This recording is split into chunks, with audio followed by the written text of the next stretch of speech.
At nandito na nga tayo ngayon sa Lion's Head. Alright! Cordillera Adventure Tour. At bago nga tayo sumabak sa challenge na ito, ang NMAX na gagamitin natin ay 98 kilometers pa lang ang tinatakbo. Pero magpapalit na tayo ng bagong gulong at ang gagamitin nga natin ay Corsa Platinum M5 para masubukan at matesting natin ang gulong na ito sa iba't ibang klaseng kalsada na madaraanan natin. Kaya tara, samahan nyo kung i-break in ang motor na ito at ang bagong gulong sa adventure na ito. Yon, so good morning mga true friend. Moto kami nga pala at eto, babiyahe tayo ngayon ng Cordillera Loop. Siyempre gagamitin natin itong NMAX. So check lang natin, no, yung ating Odo is 215 km na ang tinatakbo.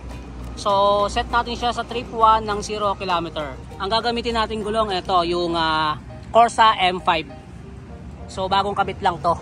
Ganun din, M5. Ayan, excited ka na ba? Gabi pa. Hindi masyado nakakatulog. Ingat sa atin. Kaya nga guys, starting point natin dito yung banda sa may Antipolo. So check natin kung hanggang saan naabutin yung gulong natin na Corsa M5. So yun nga mga true friend, dito nga tayo sa Camsi Cafe. Ayan, no, Esguerra District, Talavera, Nueva Ecija. So stop over kami kasi dito na kami kakain ngayon. So ito yung motor natin. Ito, kasama natin si Sir Troy Motovlog. Sir Troy, saan pupunta? Kakain na tayo. Ito yung gulong natin. Ano ba yung gulong mo? Ito yung gagamitin natin sa sa Cordillera. Ah, ito gagamitin mo sa Cordillera. Ayan, tignan mo. Cross S, pang malakasan yan, Brad. Oh, para dito sa iyong Dominar. Yes, lahat ng dumi. Naka-Corsa ka pa. Oo. Tapos papalitan mo na doon ng bago. Ganun talaga tayo eh. Pag naka 2 months na gulong, palit na agad. O yan, pasok tayo sa loob. Kain muna tayo. Okay guys, ito yung pagkain natin ngayon. Ang sarap, oh. Kare-kare. Ayan, oh. Uy, ayun sila si Troy. Dumating na, sakto. Basta kami kumain. Siyempre, maraming salamat kay Mr. Bright. You know, thank you very much sa iyong Camsi Cafe. At nandito rin pala si si Motor yon, nandito rin, no?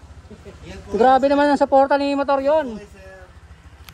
Tapos ayun nga, naikabit na ang dual sport. Ayun, no, grabe naman yan. Dito ako.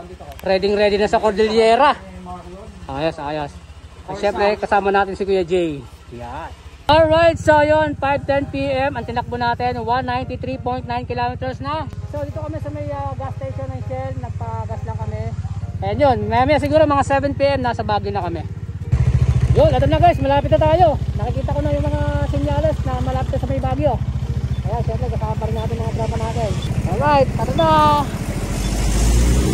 So yun guys, time check 6:50 PM, 246.6 km na tinatakbo natin. At nandito nga tayo ngayon sa may bandang Benguet, Cannon Road. Papasok na tayo. So dito nga tayo sa may Arco. Ayan nga yung Arco, no? Okay, so yung first time natin pumunta rito guys. So yun, Benguet First District Engineering Office. Galing, no? Okay, so check natin guys.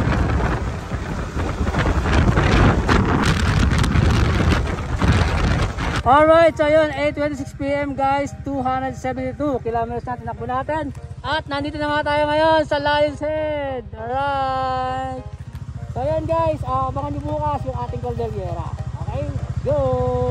Nandito tayo ngayon sa Central Park at malapit lang yan sa Burnham Park. So kakain muna kami guys. Medyo ginabi na kami pero all goods lang, ang saya. Dahil nga sobrang lamig at first time natin pumunta rito. Alright, so tara, kain muna tayo sa loob. So yun nga mga ka-trooper, ito na nakuha na natin yung ating passport. Ito, ayan o. Cordillera 4816 level 1 yung ating tatakbuhin. Ayan. Ito, check natin guys yung mapa. So dito nga makikita natin yung level 1 na merong 4,816 na curbs. So ayan siya yung kulay yellow. And then ito yung mga tatakbuhin natin. Ayan o, Baguio, Ambuklao, Aritao, Banawe, Sagada, Garden Bridge, Besang Pass, Taguig, Mina, Tagudin, Mina, La Union at Baguio pabalik dito. So yun yung ating Cordillera Loop na level 1. Okay, so abangan nyo guys yung ating mga vlog sa mga pupuntahan natin area. So yun nga mga true friend, nandito nga tayo ngayon sa Ritz Legarda. Dito yan sa may Baguio City. Dahil nga in-accept natin ng challenge nitong Cordillera Adventure Tour. Ayan, bali meron tong 4,816 na curbs. So level 1 pa lang siya dahil nga beginner pa lang tayo at susubukan pa lang natin itong challenge. Kaya level 1 lang muna tayo. And then itong mga color yellow na to na naka-highlights ay yung iikutan natin. At mapapansin natin dito guys, na itong Luzon, yung part na iikutan natin dito. Okay? So ang gagawin natin motorsiklo, syempre itong NMAX, at kasama nga natin dito si Sir Troy Motovlog at si Ian Javich. So yun, abangan nyo pa yung mga susunod naming upload and content sa tour na ito at sana ay mag-enjoy kayo. 516 day 1,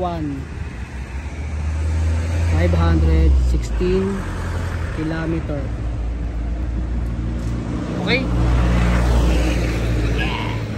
Meron pa siyang konti-konting mga bala-balahibo. Yan o. Diba? So 110-70-13 ginamit natin. Sukat naman ito is 130-70-13. Ito yung thread natin. Yan. May mga bala-balahibo pa siya. Okay? So bagong-bago. Pero nakatakbo na ng I think mga 300 kilometers na, no? From Pasig to Baguio. Alright, so yan.